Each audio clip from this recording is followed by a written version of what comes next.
If you could lead us in the pledge. To the flag of the United States of America and to the republic for which it stands, one nation, under God, indivisible, with liberty and justice for all. Dolores?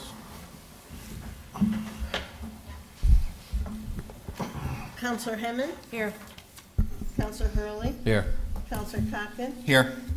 Counselor Manustos is ill and will not be here tonight. Counselor Martino? Here. Counselor Ralph? Here. Counselor Roberts? Here. Deputy Mayor Barry? Here. And Mayor Montanari. Here. Thank you, Thank you. Dolores. Our first order of business is public comments this evening on a hearing item, resolution to accept new towns into the Capital Region Council of Governments, CROG, Municipal Planning Organization. Is anybody here this evening that wishes to address only that specific hearing item? Anyone here wishing to address that specific? Last call. Declare that hearing closed, and we'll move on to general comments, public comments on any topic. Anybody wishing to speak this evening? Gus. First and foremost tonight.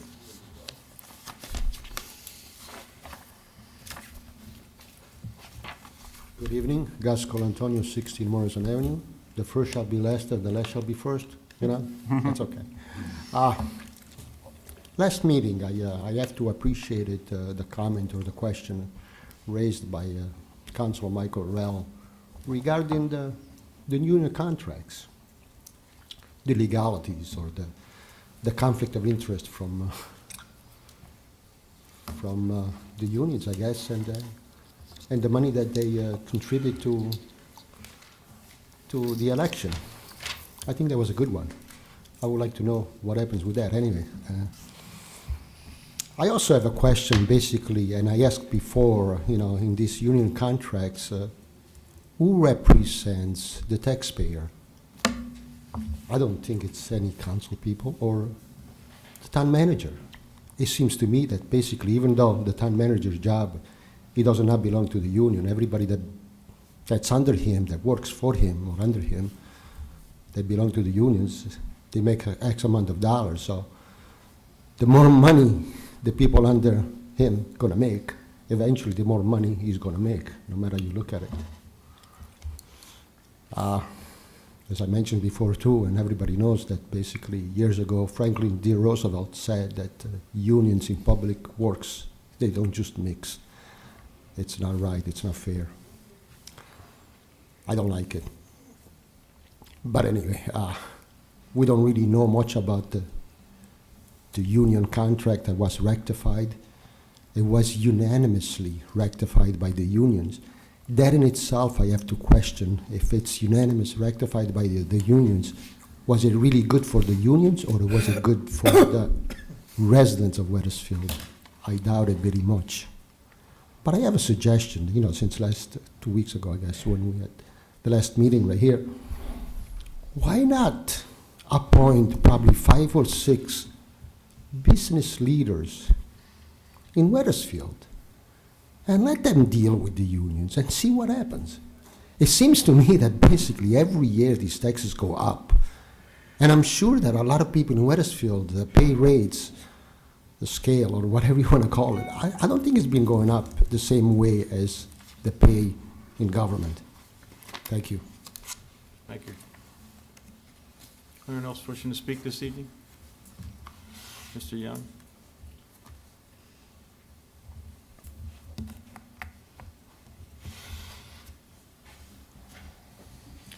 Good evening, Robert Young, 20 Copper Mill Road.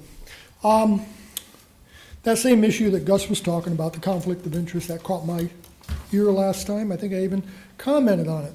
And I believe that there's a tremendous amount of conflicts here, and they should be taken care of, but obviously those in power are protecting the need for having conflicts. And I believe that you can go right up to the state capitol and you'll see plenty of that conflicts of interest going on, and nobody says anything because they're the lawmakers. They allow it to happen. In another state, I don't think it would be allowable. Also noticed you have a new fire truck, $790,000 plus interest. No referendum either. And do we really need it? I don't think so. But as Wethersfield, we buy things because we want. Not that we can afford it, but we want.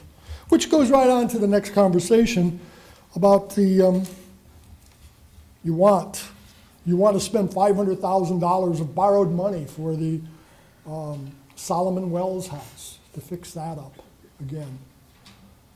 $500,000, Mayor, is a horrendous amount of money for some old building. That had, and the return that we're going to get on this is so small. Yet, you go ahead because you don't care. You say, it's not our money, we're going for a grant. And I've spoke about grants in the past.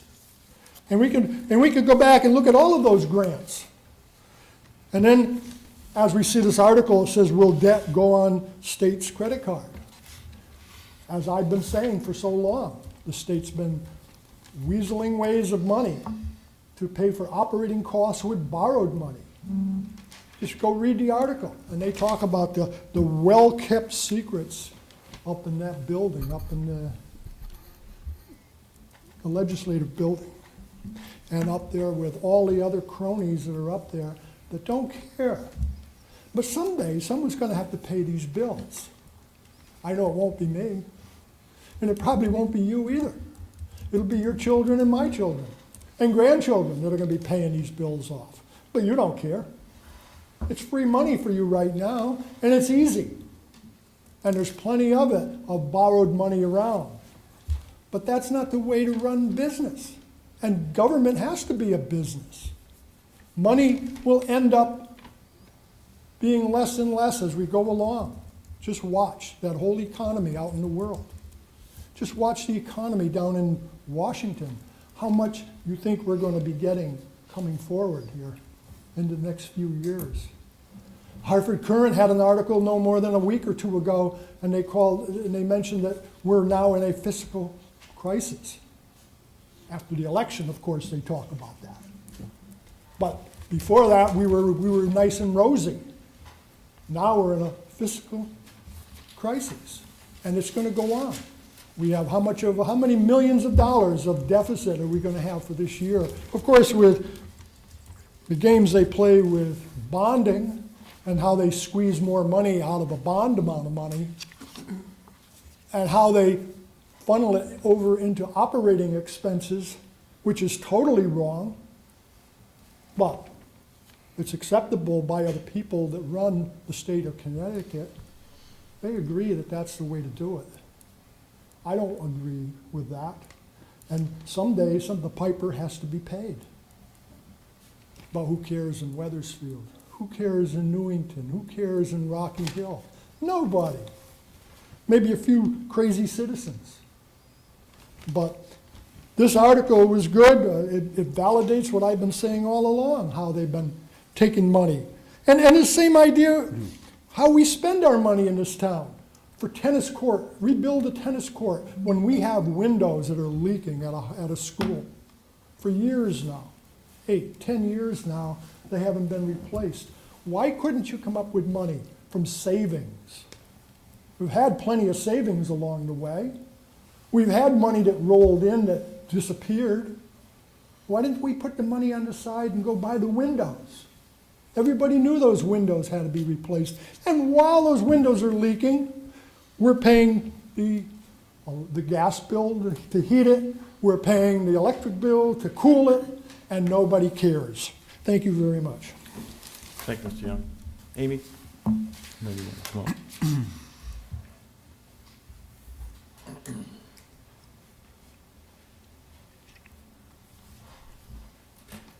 Good evening. I'm Amy Woodorf, 17 Center Street. I'm also the Executive Director of Wethersfield Historical Society.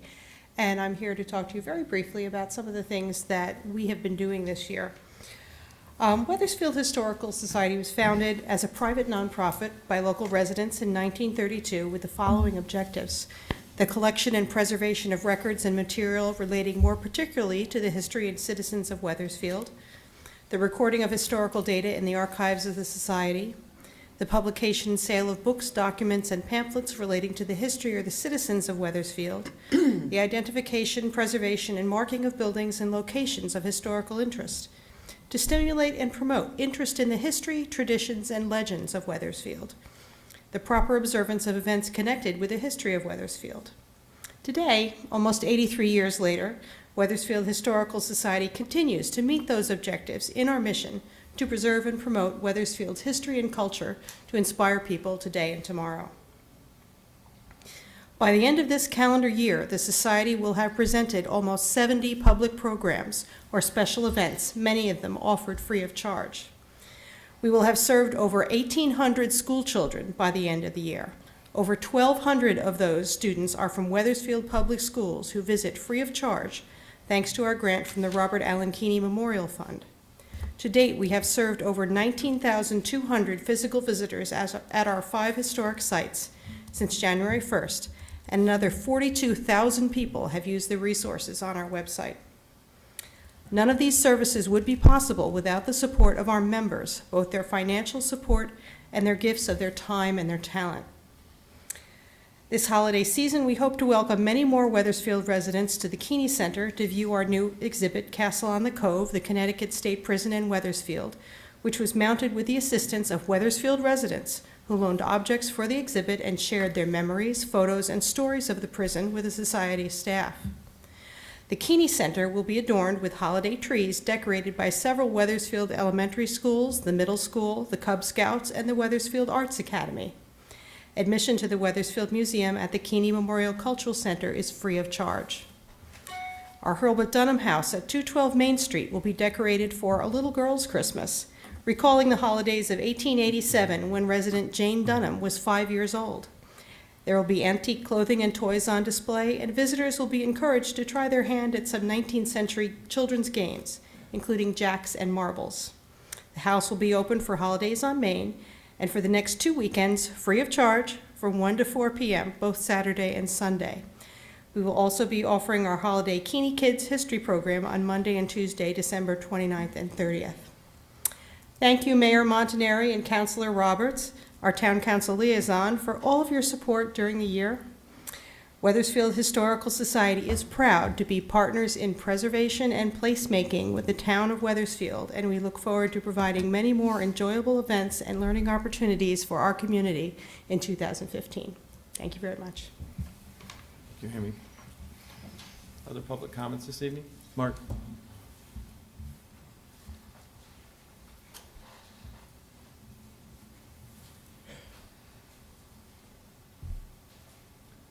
Martin Malicki, 79 Southwell Road. I imagine a few of you have gotten some emails from myself and Emerson Williams' parents.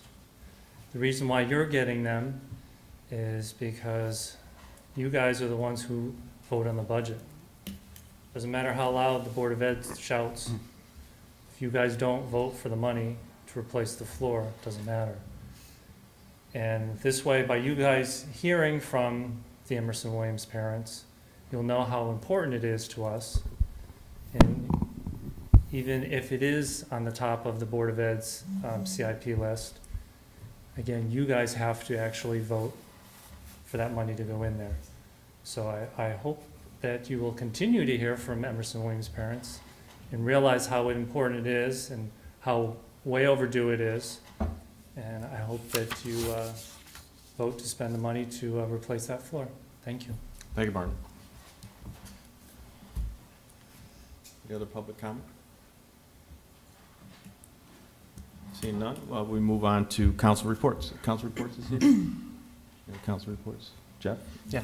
Thank you, Mayor. A couple items. The insurance committee met. One is that we will be probably hearing from the insurance committee maybe at the December 15th meeting about going out for an RFP for a healthcare claims audit, which we've never done before. It was outlined by our agent of record to the insurance committee meeting a couple weeks ago, and I think the chairman of the insurance committee and the agent of record are going to come and explain what it would involve and why we would be interested in doing that.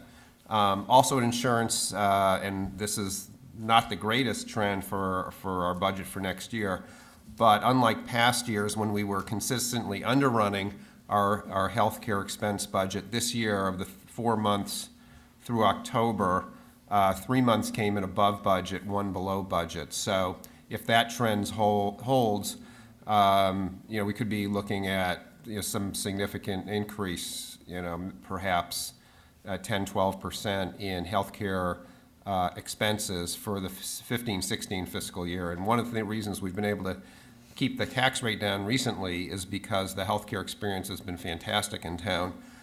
We hope that this trend that we've seen the last 4 months turns, but if it doesn't, we'll have to gird ourselves for probably allocating quite a bit more. The Budget and Finance Committee met, and we continue a dialogue with retirees who have asked for a number of items, one of which is a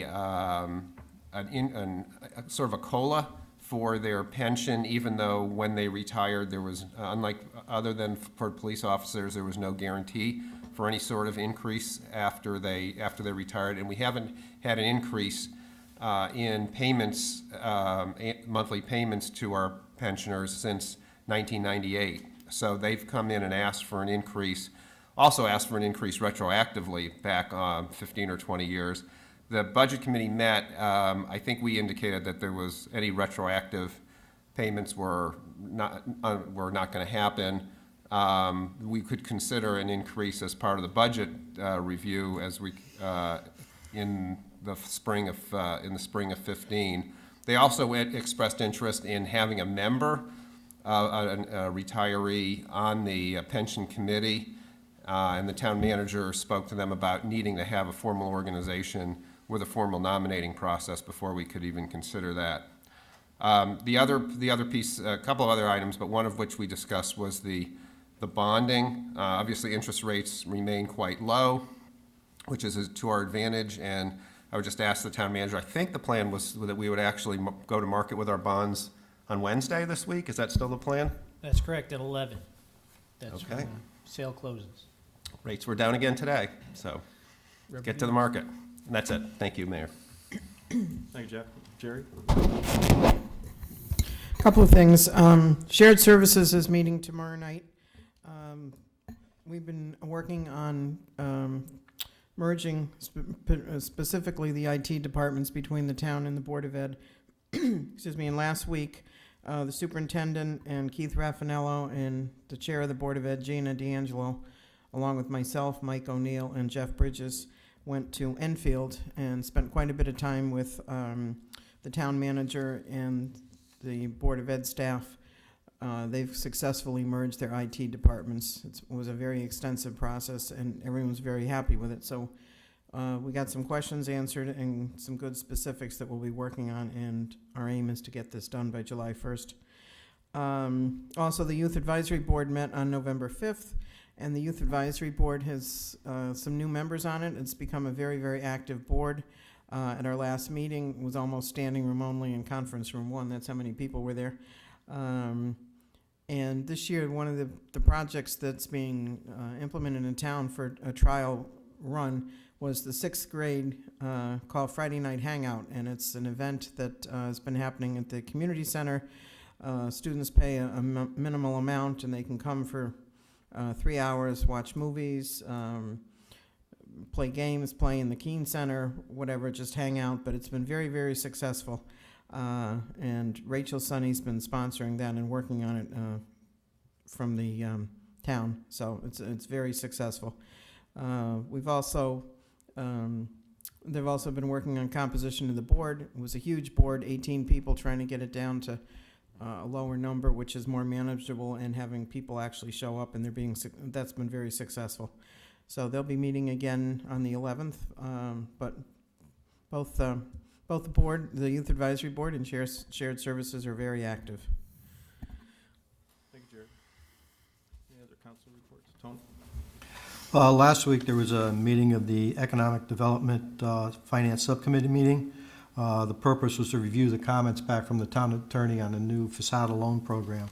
We went through it and just had a couple of questions for him, which we expect to have answered and be ready to submit the final draft to council hopefully at the next meeting. So that'll happen then. Secondly, last week, the manager couldn't make it, so I went in his place. I attended the Connecticut Association of Street and Highway Officials Casio's 43rd Annual Awards Banquet on November 22nd to accept the 2014 Distinguished Service Award to the town of Wethersfield. Mike Turner and Sally Katz were also at the dinner.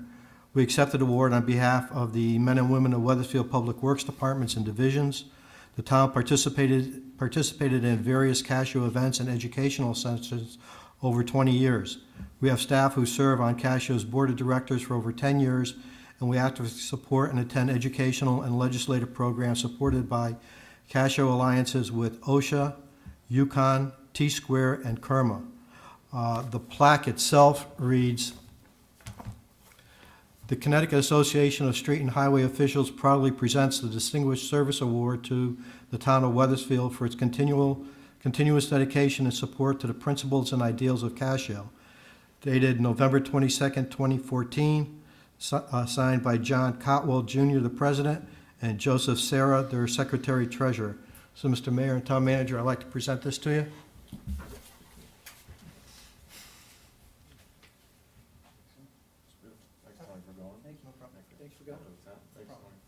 Sure, you had a little something to do with it, right, Mike? Thank you, Tony. Yep. Thank you. Any other council reports? Just briefly on the building committee. Go ahead, Steve. Essentially, the building committee met last Monday night, and the turnover of the new wings, the gym, media center, and the band facilities are still on schedule for December. We do have a couple of items on the agenda as well for later that I'm sure we'll discuss later in the meeting. Thank you, Deputy Mayor.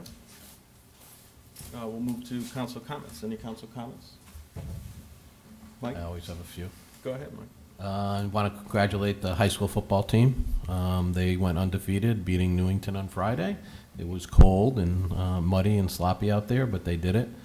They're playing, their first playoff game will be in New Canaan at 2 p.m. if anybody wants to take the drive down there. Saturday, right? Saturday, yeah.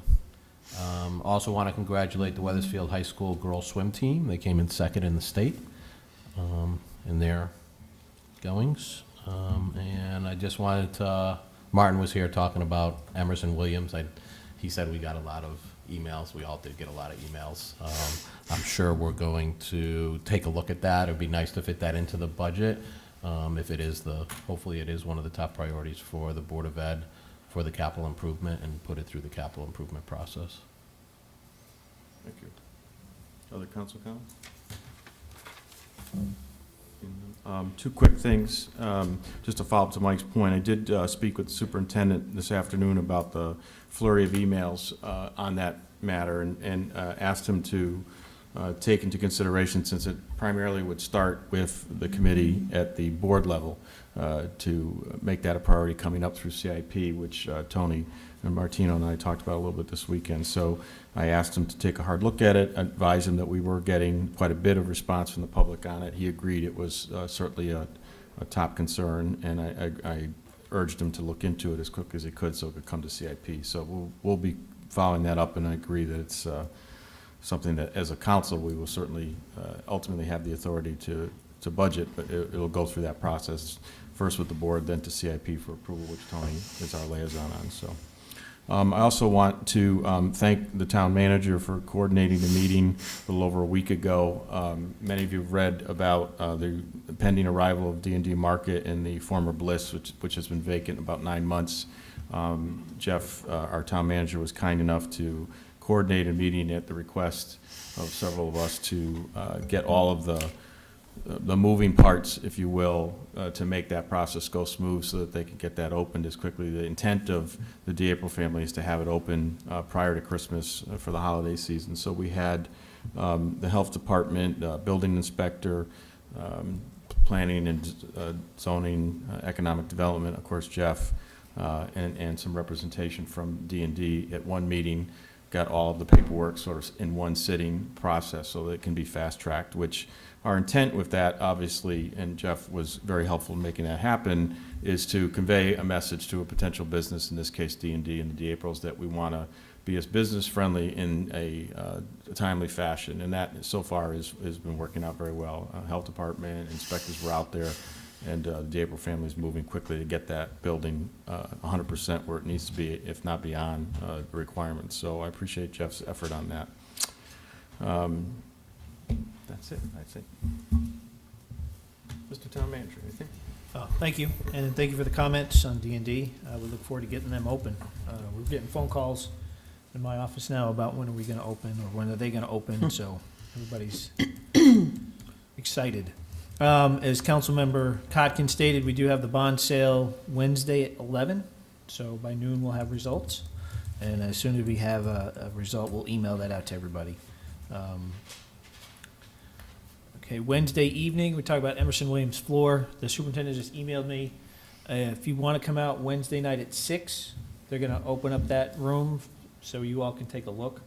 After that, they're going to move some gymnastics equipment in, so it'll probably cover most of the floor. So if you want to come out Wednesday, if there's an interest, I'll tell them, go ahead, there's some coming out. And then if you want to go, go. If not, don't go. So, is there an interest? There is, but not Wednesday. Okay. All right. Well, I'll ask them to keep it open at 6 o'clock. Okay. I'll take a video, Mike, and send it to your iPhone. Okay. The Board of Ed last year, it was the number 2 priority after the web windows. And then the Hamner burner was the third one. The CIAC funded the Hamner burner. The estimate for last year was $175,000. But in light of what we are learning in the remediation process at the high school, I think we need to take a hard look at that number and make sure we cover our bases in the estimate. So we'll work with the Board of Ed to make sure that number is good when it goes through the system. Last meeting, we had representatives of some property on Highcrest Street express some concern. Mike Turner's here. He's going to answer some of those concerns, or at least tell you what we're doing to follow up on some of those concerns. So I'll ask him to come up.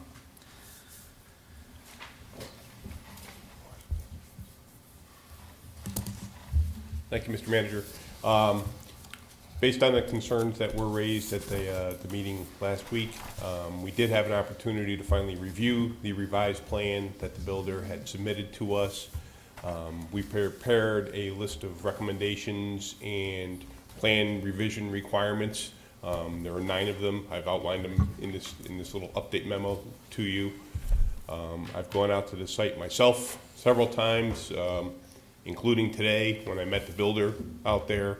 And one of the most significant things he's doing is he's adding a sidewalk / retaining wall. It's kind of a combination on the south side of the structure of the house. So in other words, you would step out of the garage, go down 6 inches as a step down to a sidewalk, then you would go down another 1.5 feet to where the finished grade would be. So I think Mr. Miller mentioned there was a 4-foot grade. Well, that's being reduced by at least 2 feet to the property line. So there is a distinct swale that's been constructed and is being maintained during construction. The silt fence is up, it's operational. There is, I actually went out during the heavy rainstorm last week just to observe how, what's happening in wet situations, and there's no issues. Everything is being contained on the site, and it's being directed both east and west away from the neighboring property. So we're waiting for the builder to respond back to these comments with a revised plan and how he's going to address, our concerns. So, but I just wanted to give you that update.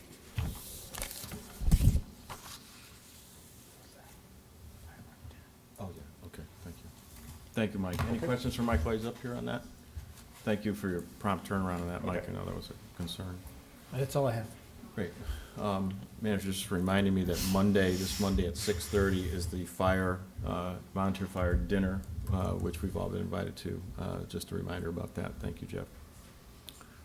Any communications from Dolores? No. No. Oh. Thanks, Dolores. We'll move on to council action. There are, I believe, no resignations or appointments this week, so we'll move to 1C, a resolution to accept new towns into the Capital Region Council of Governments. Motion to approve the resolution accepting new towns into the Capital Region Council of Governments. Second. We have a motion and a second. Mr. Town Manager. Thank you, Mr. Mayor and Council. The last legislative session, the Office of Policy and Management was tasked with consolidating the CROGs. And I guess there's eight or so, and they're down to 9. There were several smaller ones that they've kind of broken up, but the new Capital Region MPO is in this map with the new town's hash mark. So they're asking for resolutions from the existing members towards the acceptance of the new members. We work with many of these towns already in different things, so it is kind of a natural fit for us to take those into the CROG. Thank you, Jeff. Any questions for our Town Manager on this? It's fairly straightforward. Don? Just a question, will that have any impact on our town's ability to continue to use some of the grants? I know that we've used the tree truck, the grant for the tree truck through CROG. Are there, do we think diluting this will take away from our ability? No, it'd probably be a wash because they're going to take the money that those MPOs and CROGs would have competed for and divvy that up amongst the remaining members as well. Okay. So it's kind of a wash. Mike, did you have a question for Brill? No, she answered it. Oh, okay. Thanks. Thank you. Any questions? Seeing none, we have a motion and a second in front of us for the approval. All those in favor? Aye. Opposed? Abstentions? Thank you. Motion passes. We are moving to unfinished business. 3A, approval of a collective bargaining agreement. Motion to approve the collective bargaining agreement between the town of Wethersfield and Local 818-22 of Council for ASME AFL-CIO for July 1, 2014 to June 30th, 2017. Second. We have a motion and a second. Mr. Town Manager. Thank you, Mr. Mayor and Council. At the last meeting, there was a question posed relative to conflict of interest. That opinion's been rendered, and I think that answers any remaining questions that I've received on the adoption of the contract. So barring any further questions, we recommend approval. We do find the contract to be beneficial. It does require the employees to pay more for OPEB, pay more for pension, pay more for health care. New hires go into the high deductible plan, reduces the number of personal days from 4 to 2.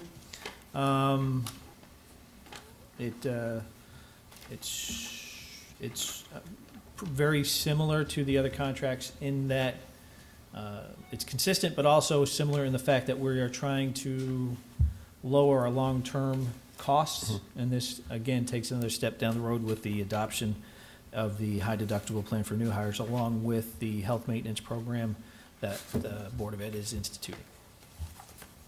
Thank you, Jeff. Questions or comments on the contract? Tony? Mr. Mayor, as I stated last time, when I worked here, was a member of that union and an officer of it, I will be abstaining on this tonight. Thank you. Jeff?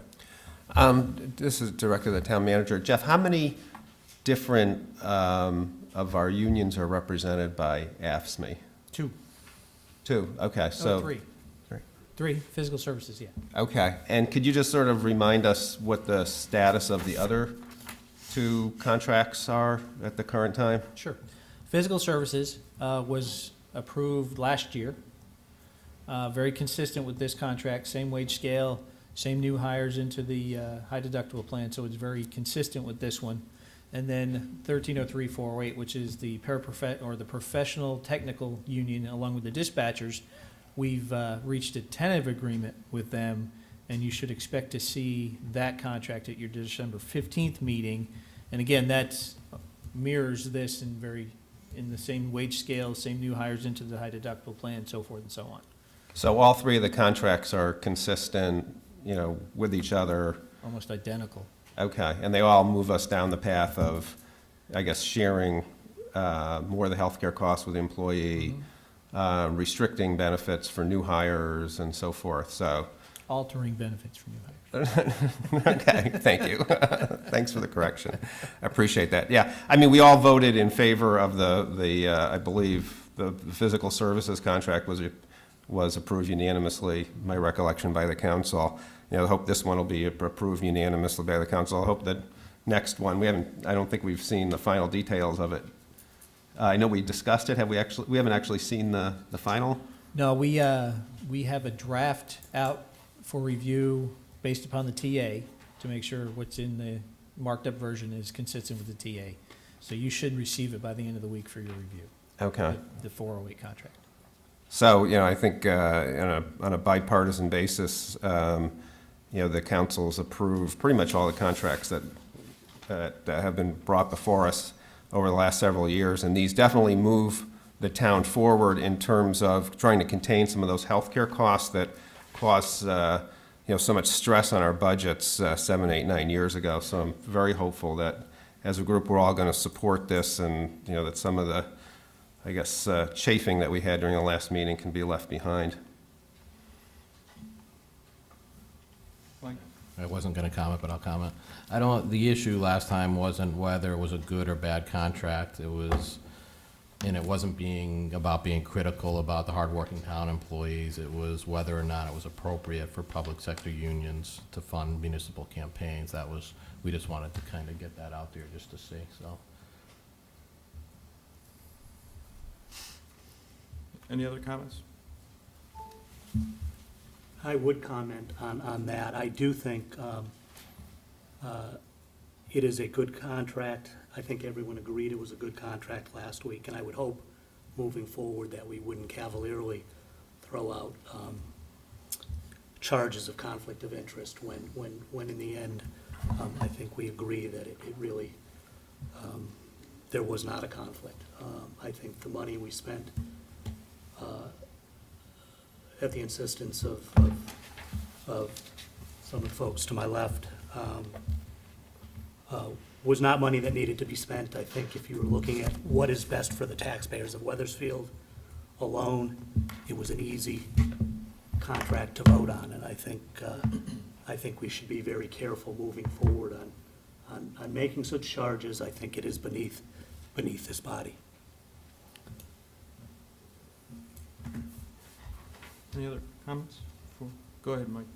I don't think it was charges. I think it was just to see if it was appropriate for for public sector unions to fund municipal campaigns. That was all. And I think that can be raised in an appropriate forum, but I think in the context of a contract that's good for the town, if you're looking at what's good for the taxpayers, that's not the appropriate way to raise it. So that's my opinion. That's how I feel. Other comments? Okay, we have a motion and a second in front of us. All those in favor? Aye. Opposed? Abstain. Tony? Very good. Motion passes. Thank you. Moving on. We have an agenda item about proposed town council meeting dates, item 3A.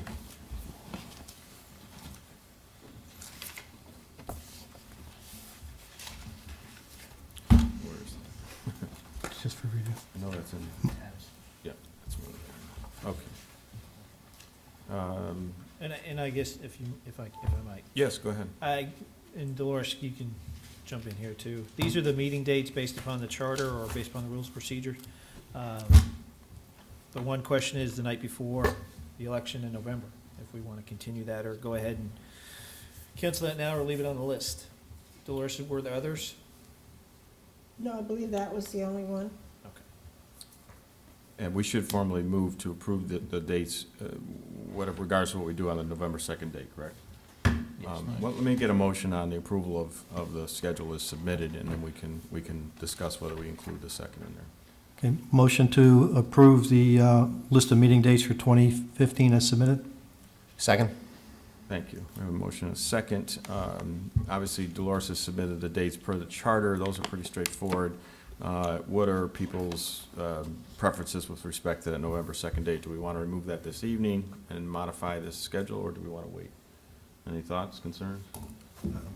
Paul, I don't think we've had a meeting on that date, at least as far as I've been on the council, and I'm sure many decades before that. So, why put a schedule out that we know we're going to change? So I would recommend that we eliminate that with this November 2nd meeting. Yes, November 2nd. Any objections for anybody else? I was gonna ask the same thing. I mean, it makes perfect sense to do it now while we're putting the dates out there for publishing, Good. So with changing the approval, rules and procedure. you're right, we're approving with council, then we should remove the November 2nd date. So amend the date to remove that as a non-meeting night. Otherwise, we approve it as is. Everybody in agreement? Any objections? Mike? Not an objection, but just a question. If there is an emergency or something that arises between October 19th and November 2nd, we can obviously We can always call a special meeting. call a special meeting. Yeah, if anything like that happens, we can always call a special meeting with notice, certified mail, and publish to the public. I think, what, we got 48 hours, 24 hours? 24. So, barring any objections, we good? Okay, we have a motion with that amendment, removing the second. All in favor? Aye. Opposed? Abstentions? Very good. Thank you, Dolores, for getting that together. Just one Go more ahead, Jeff. comment. For those that follow the budget process, April 20th will be the public hearing on the budget. So put that in your calendars, and so April 20th will be the public hearing on the budget in this room. Thank you, Jeff. We have a bid for A. Can I get a motion? Motion to approve the technology purchases for the Wethersfield High School project in the amount of $175,919.40. So moved. Or second. Thank you. All of the above. All of the above. Jeff? Thank you, Mr. Mayor and Council. The building committee has approved these purchases for various technology items for the high school project. Keith Raffanello, who's IT director for the Board of Education, is here to answer questions regarding these. It shows the school's movement towards mobility, towards personability, towards student one-on-one with devices, and much more interactive technologically than what we've been in the past. So Keith's here to go over this and answer any questions. Hi, Keith. Hi, Mr. Mayor. Good to see you. Thank you, Mr. Bridges. So, questions for Keith on this? This is another piece of the total project that we're involved with. This is specific technology, so. Questions? Keith, the areas where these computers are being used, I think you talked about it at the building committee meeting, but if you could just describe for the council where they're going to be used and why it's important to have those now, I think that might be helpful. Sure, thank you. Yes, with Phase 1 coming to an end soon, I know originally it was scheduled for December, and we're hoping that it'll be soon that Phase 1 is complete. Our new library media center will be coming online, as well as our athletic offices and our 2 music rooms, both choral and band. At the same time, as soon as Phase 1 comes online, Phase 2 construction begins. And Phase 2 construction is going to displace 3 of our computer labs. 2 business computer labs on the 200s floor, room 220 and 222. Those rooms each have 30 desktop computers in them. And then our general purpose computer lab that teachers can bring their classes to, that's on the 4th floor, room 416. That whole side of the building will be under renovation.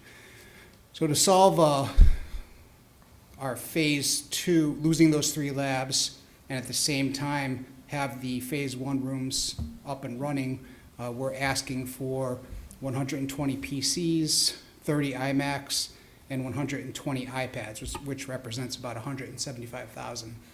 The total allowance for technology in this project is approximately $1.8 million. To date, we've spent $300,000 of that, if this is approved.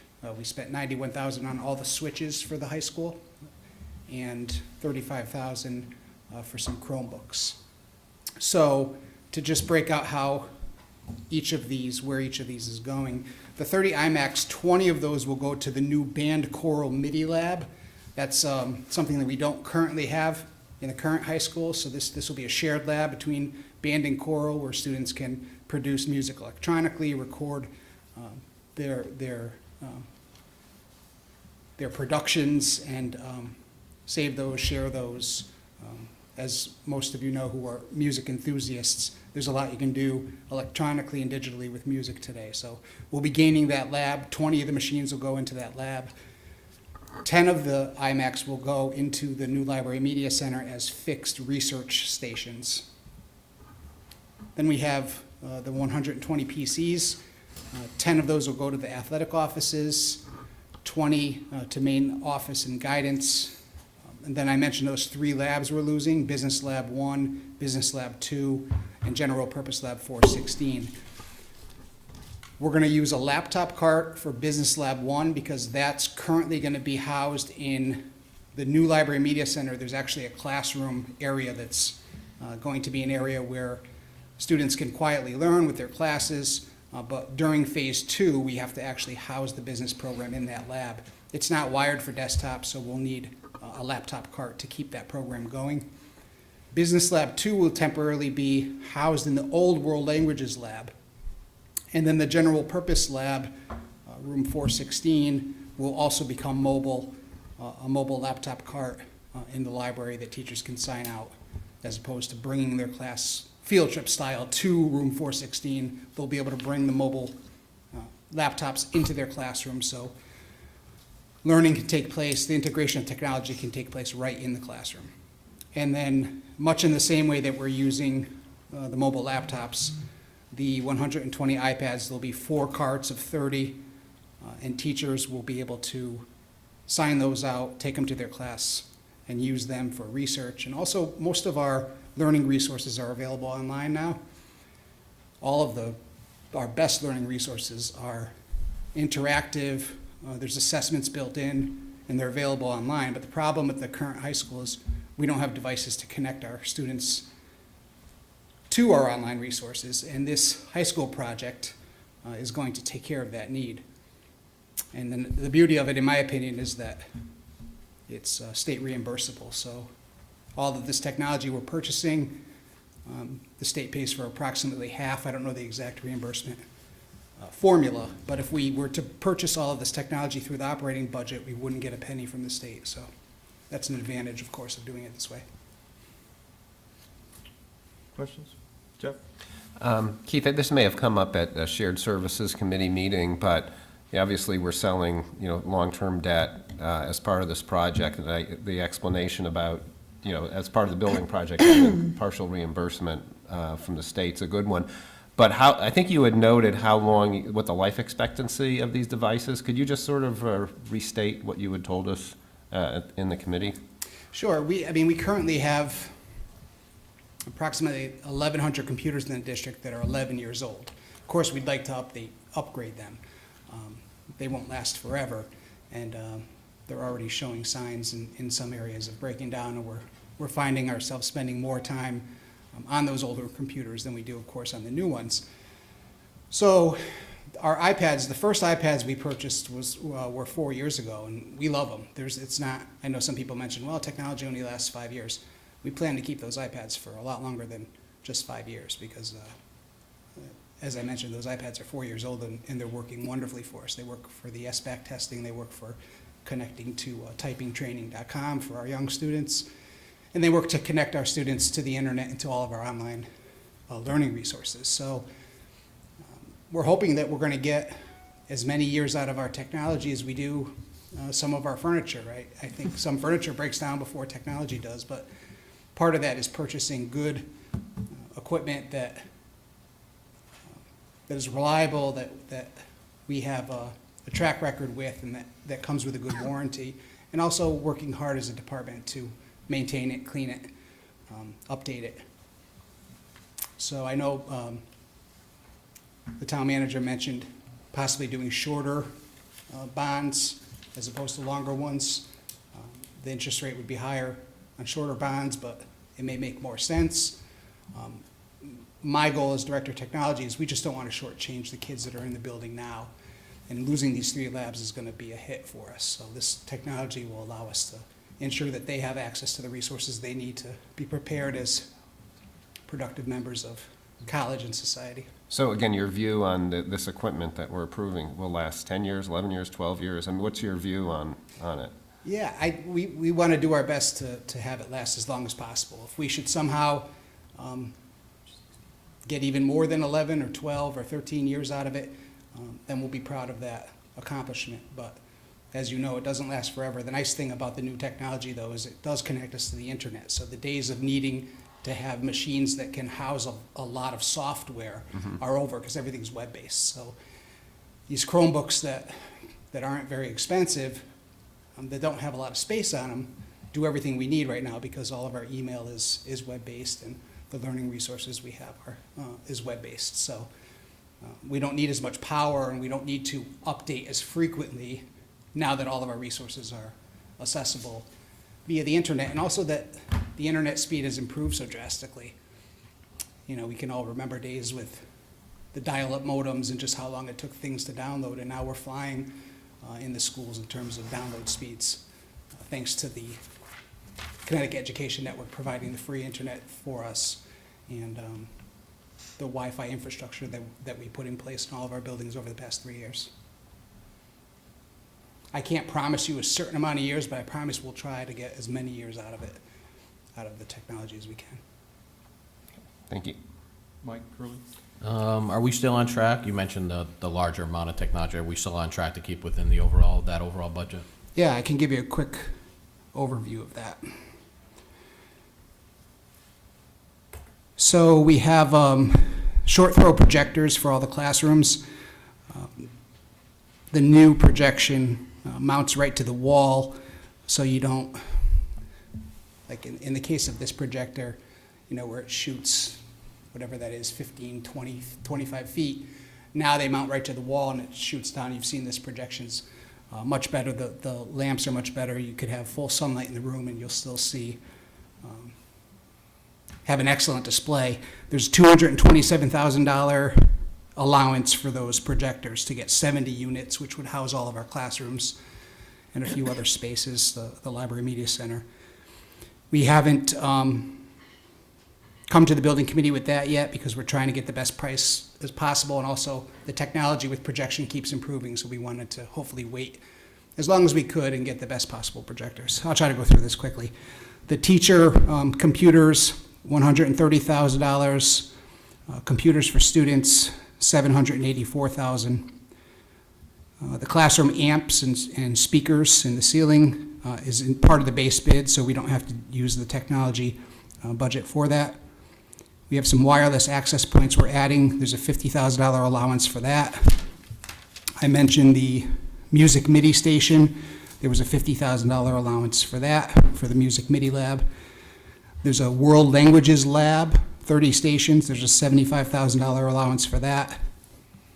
I'll also mention, too, that we've beat a lot of these prices. For example, the network hardware, the switches that we purchased, there was a $275,000 allowance. We did it for $91,000. The building TV monitors, there'll be monitors when you come into the building in a CAF that kind of cycle through digital signage, talks about, you know, state football game this Saturday, get your yearbook, study up for SBAC, whatever you want to put up there for students. There's some monitors. There's a $15,000 allowance for these monitors that will be spread throughout the building. There's an audio control room in the auditorium. There's a $50,000 allowance for that. And there is an auditorium projector, which is going to be different than the classroom projector, of course. There's a $10,000 allowance for that. There's a $20,000 allowance for printers, and copiers are part of the base bid. All told, $1,857,153. So we're well under budget. If this is approved, we've spent $300,000 of that. I had one more question. The 784 you said, was that for iPads? Well, we've actually been purchasing Chromebooks, laptops, kind of a mix, where I think 10, 15 years ago, we used to have that debate, should we get Mac, should we get PC? Now we're kind of at that point where we want our students to be flexible with all types of technology, so we're going to give them a mix of Chromebooks, laptops, and iPads. One more, sorry. On, it's page 60 or 61, it says the quote for the Apple, from Apple Incorporated Education is good through November 22nd. I'm assuming we got an extension. We'll get an extension, yes. Yeah. Yeah. Apple's the one company that only lets schools purchase directly through them. We can't purchase through any other vendor. Okay. Thank you, Mike Rowe. Thanks, Keith. And you mentioned the iPads that we currently have are 4 years old. How many iPads did we originally purchase 4 years ago? 4 years ago, we purchased 600 iPads. So we have 180 at the middle school, 90 at the high school, and the rest are at the elementary schools. And of those 600, we still have all 600? We do. We've had some break, and Apple runs a special where you return the broken one and they give you a new one at Okay. it's $199 as opposed to the $400 it would cost. So you save almost half by returning the broken one. But we've only had 7 break in 4 years, and only 1 by a student. Okay. It's too bad you don't have command of the numbers. And these 120 that are in the contract today are only going to the high school, or are they going to go throughout the school system? This technology will only go to the high school. The middle school right now has more technology than the high school. We kind of did that by design, knowing that this was coming when the new high school passed in April 2012. We said, great, that'll be a chance for us to infuse the high school with technology. The middle school currently has 1 device for every 2 students, so which is excellent. If you compare us to other middle schools in the state, we're doing very well. Great. Okay, thank you. Thank you. Keith, thank you for the thorough explanation and review. Any other questions?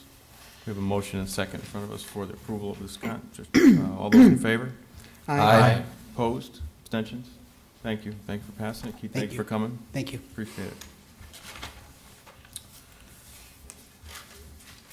We have a change order proposal with respect to temporary doors. Do I have a motion? Motion to approve the change order for temporary doors for G. Donovan Associates in the amount of $43,548.18 for the Wethersfield High School renovation project. Do I have a second? Thank you, Jerry. Jeff? Thank you, Mr. Mayor and Council. Due to the phasing switch, when we kind of changed out the phasing at the first part of the project to account for the remediation and the new additions, we had to add temporary doors, or have to add temporary doors. So there's a change order for $43,548.18 for temporary doors, and Mike Turner's here to elaborate on that. Mike? Thank you, Mr. Manager, Council. The door, we included in the base bid an estimate of 8 temporary doors to be included as a bid allowance. So we were able to set a unit price, and the unit price is about $1,000. That's to furnish, install the door, the hardware, the hinges, the locks, the closers, what have you, and remove it after its use is done. So right now, we have significantly more of these, as the manager pointed out, because of the change in the phasing. And again, these doors are used to basically segregate the school population from the construction under our operation. Okay, so we have, there's numerous corridors and hallways, whatever, that we have to provide access points just to maintain emergency egress if we need it and such. But all of these are identified as a unit price prior to and during the bidding process. These doors are reusable as well during later phases of construction. We'll reuse them, take one from the 200 level, put it on the 400 level as we need it, as they take them out. Question for Mike? Jerry? What happens after the project's over? Can we, If anything is salvageable, Fred Bushy and Sally may be able to use them. They'll be able to just handpick them. We'll own them at that point. So. Sell them on eBay, maybe? We were thinking Rocky Hill is Okay. building their school. and Oh, yeah, that's true, that's true. Other question? That was my question. Yeah, could we use it for, sell them to Rocky Hill? They'll be at phase 13,000 by the time we get to it. Mike had a question. Yes, Mike. I thought you Oh. had raised your hand. No, this isn't a question directly related to these doors. I did have a question while you're up here, Mike, about the doors at Emerson. And maybe we can talk about it, after. But there was doors, temporary doors at Emerson because they weren't fitting correctly. I think that was part of the CIP project. Fred got some security grant money to install some new entry doors at all of the elementary schools. So if there was, I don't know the specifics of the issue that you're talking about. We can talk about that. Thanks, Mike. Seeing no further questions, we have a motion and a second in front of us. All those in favor? Aye. Opposed? Abstentions? Thank you, Mike. Thank you. We have no ordinance for introduction, and we need the approval of the regular meeting of November 17th. Can I get a motion? Motion approved? Second? A motion and a second. Any changes, additions, corrections?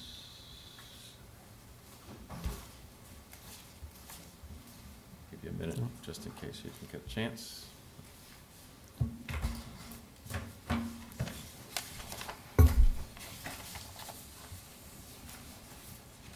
Dolores, I saw you had a question mark in there. I can give you what was said on that.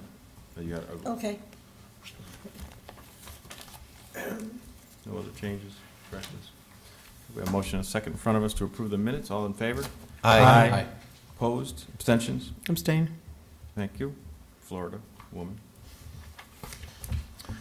Okay, public comment. Anyone wishing to readdress council?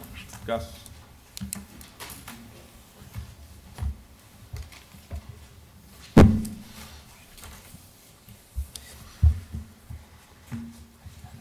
Good evening again. Gus Colantonio, 16 Morrison Avenue.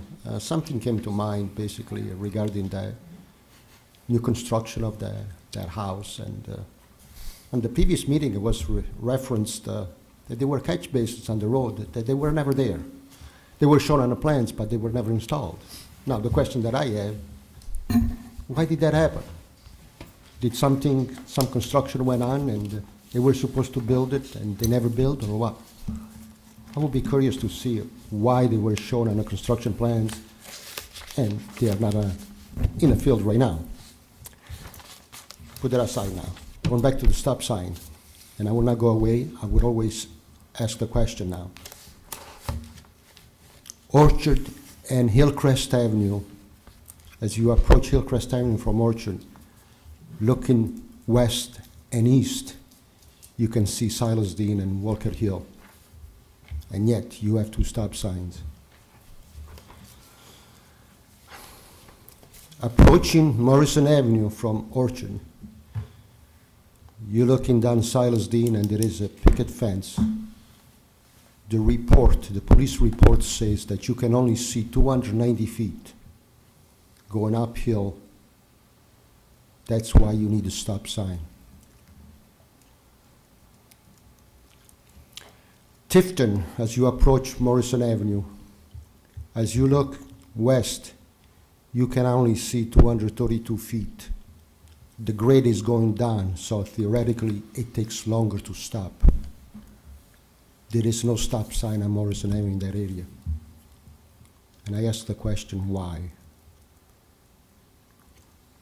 I never got an answer. So as long as I don't have an answer, I'll be here every meeting and I'll be asking this. I also asked the question regarding the washout between the curbing and sidewalk just east of Tifton. Whose responsibility is it to fix it? I appreciated that when I mentioned on Marsh Street the 3 cable guide railing and anchorage that was sticking up, 2 days later that was removed. That was nice. Why can we approach all the questions the same way? There is a pothole at the end of Morrison Avenue, just in the vicinity of Silas Dean, right there. one of these days, I guess, the longer we wait, the bigger it's gonna get. And my question to that is that, who's gonna be liable to fix the contractor that did the job before or the town? Many months ago, I asked a question regarding the site distance, the intersectional site distance from Beverly and Walker Hill Road. And the town manager replied that it was good for 2025, but there were some bushes around and he would have to do some more investigation, but I haven't heard anything. The posted speed now on Walker Hill is 35. I think coming out of Beverly, the intersectional site distance, I don't even know if it's good for 25 miles per hour. I've been asking this question more than once, and I'll be asking it as long as I don't get an answer. So, but thank you for your time. Thank you. Any other public comment this evening? Mr. Young?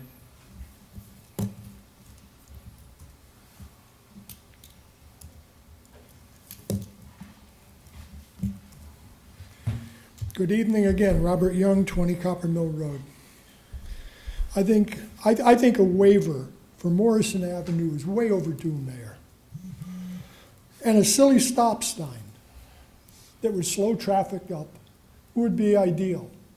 And I would recommend and urge you to do something about getting a stop sign up there and doing it in a manner that, by giving a waiver, whatever it might take to resolve this issue.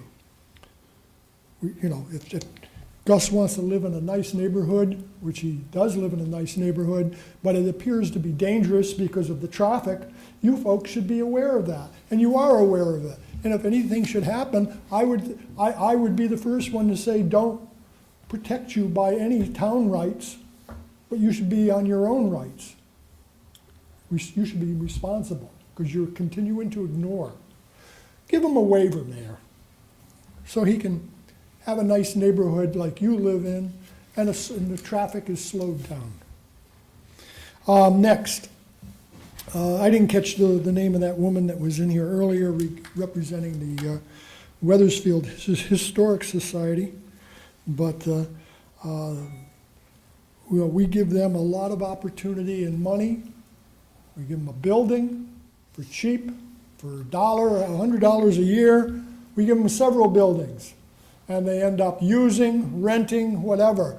They're taking us over the coals, thanks to earlier council. And that's wrong. I don't need any of that services that they're giving. Why should I be paying for this eternal life that the Standish House and the Kinney Center and the little warehouse down there on the end of the road can enjoy? Eternal life. Why should we, the citizens, contribute to this? Next. Tonight, you spoke about the bargaining agreement. And it appeared that Mr. Berry, Councilor Berry, doesn't feel that was a conflict of interest. Someone giving money from the unions to the party, which in turn helps support you folks to run, and that. But I can understand Mr. Berry's position. He works for the state of Connecticut, one of the most corrupt states that we have in the nation. So maybe that's why your attitude, Mr. Berry, is it's not a conflict. And up there's so many other conflicts going on, and nobody cares because everybody's enjoying whatever they can get from it. And the rest of the people are paying for those conflicts. And Wethersfield has its share of conflicts, and nobody talks about it. Nobody resolves any of it. It's a big round robin, big circular action going on. And everybody in the know, in the club, they're enjoying it. And the rest of the people are paying for it. You know, on the news tonight, Connecticut has been mentioned as number 6 for student loan amounts. I think there's somewhere up in the $28,000, $30,000 range per student. on the average. And going into that, we're looking at a number of students that graduate that don't have jobs in this state, in this town, who aren't making their payments. Their folks are making the payments. And as the folks try to make the payments, my understanding is that they're falling back on that. And talking to a banker recently, that's our next real estate crash. And it's coming. We're hoping it doesn't happen. But Mayor, we have so many crashes, and we have no contingencies for the citizens. All we see is a continuation of upward movement and taxation, whether it's here at the town level or the criminal state of Connecticut's level, and it just keeps rising. And nobody cares. They have a new name now for those people. I forget what it is. I think it's called Alice. I have it back at my chair, what it stands for. But it's people that are working, that are barely getting by and employed and just about getting by. And we have a lot of those around. And they have to pay taxes too. And we're all in the same boat, but I think the conflicts are great here in town. I think they're even more greater up at the state capitol. And you people don't think so. Thank you very much. Good night. Thank you. Any further public comments this evening? Seeing none, can I get a motion to go in executive session for contract or review? Thank you. So moved. Second. Thank you. All in favor? Aye. Who seconded it? Jerry. No, Oh, Tony. Jeff. Tony. One of you guys did. I know it came from that end. I'm gonna go with- Yeah. Okay. Are you? Yes.